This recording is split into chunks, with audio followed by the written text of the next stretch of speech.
Assalamualaikum warahmatullahi wabarakatuh. Saya Putra Satria Sampurna, mahasiswa Pascasarjana Psikologi dari Universitas Negeri Padang. Pada hari ini akan membahas tentang psikologi perkembangan yang berhubungan dengan perilaku bullying.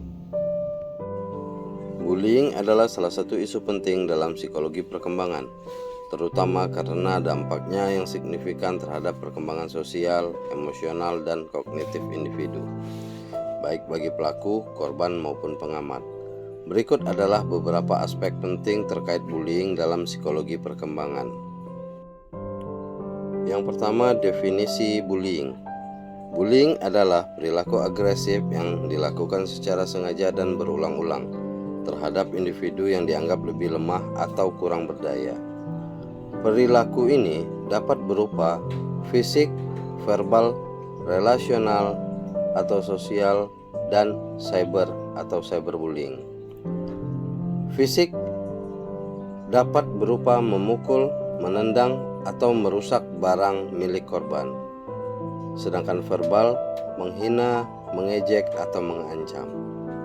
Relasional atau sosial dapat dengan cara mengucilkan, menyebarkan rumor, atau merusak hubungan sosial korban. Sedangkan cyber menggunakan teknologi digital untuk melecehkan, mengintimidasi, atau memalukan korban. Aspek yang kedua, perspektif psikologi perkembangan, di mana dalam psikologi perkembangan bullying dipahami dalam konteks perubahan dan pertumbuhan individu sepanjang rentang kehidupan. Beberapa perspektif yang relevan adalah: pertama, perkembangan sosial dan emosional, di mana anak-anak dan remaja yang menjadi korban bullying sering mengalami rendahnya harga diri, kecemasan, depresi, dan kesulitan membangun hubungan interpersonal. Kemudian, pelaku bullying sering menunjukkan kurangnya empati, impulsivitas, dan kecenderungan agresi yang dapat berkembang menjadi masalah perilaku di masa dewasa. Perspektif yang kedua yaitu perkembangan kognitif, di mana anak-anak di tahap perkembangan tertentu mungkin kesulitan memahami dampak emosional dari tindakan mereka terhadap orang lain, dan korban bullying sering mengalami penurunan kinerja akademik akibat gangguan konsentrasi dan stres. Perspektif yang relevan lainnya yaitu perkembangan moral, di mana bullying dapat mencerminkan kegagalan dalam internalisasi nilai-nilai moral. Anak yang menjadi pelaku mungkin kurang memahami konsep keadilan dan empati. Faktor yang ketiga, faktor resiko dan protektif. Faktor resiko, di mana individu kurangnya keterampilan sosial, harga diri rendah, atau sifat agresif. Keluarga, pola asuh yang otoriter, kurangnya perhatian, atau kekerasan dalam rumah tangga. Dalam lingkungan sekolah, kurangnya pengawasan, budaya kompetitif, atau toleransi terhadap perilaku agresif. Dan lingkungan sosial, paparan terhadap media yang mengglorifikasi kekerasan. Sedangkan faktor protektif dapat dilihat dari hubungan keluarga yang hangat dan suportif, sekolah dengan budaya inklusif dan program anti-bullying, juga pelatihan keterampilan sosial dan pengelolaan emosi.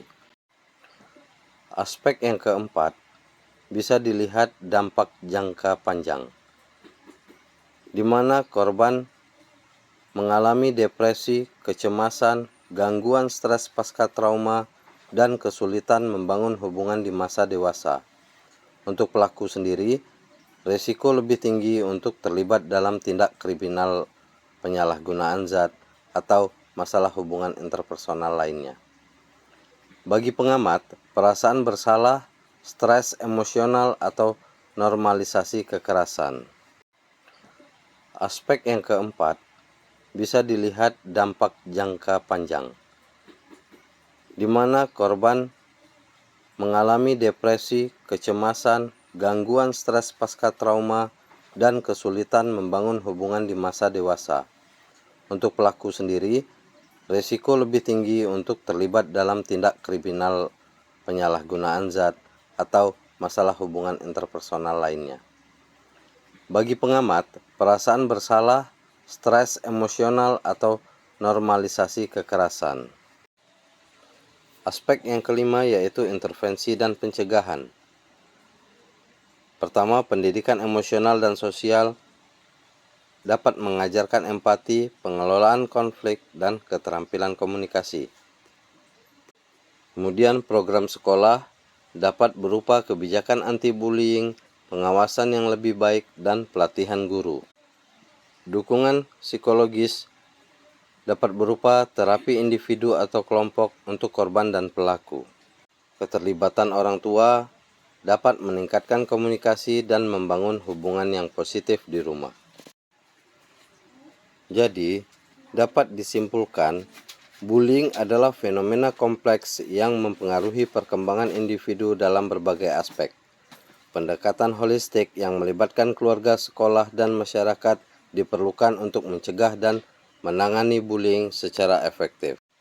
Stop bullying, stop kekerasan terhadap anak. Terima kasih atas perhatiannya. Itulah yang dapat saya jelaskan terkait perkembangan psikologi yang mempengaruhi bullying. Assalamualaikum warahmatullahi wabarakatuh.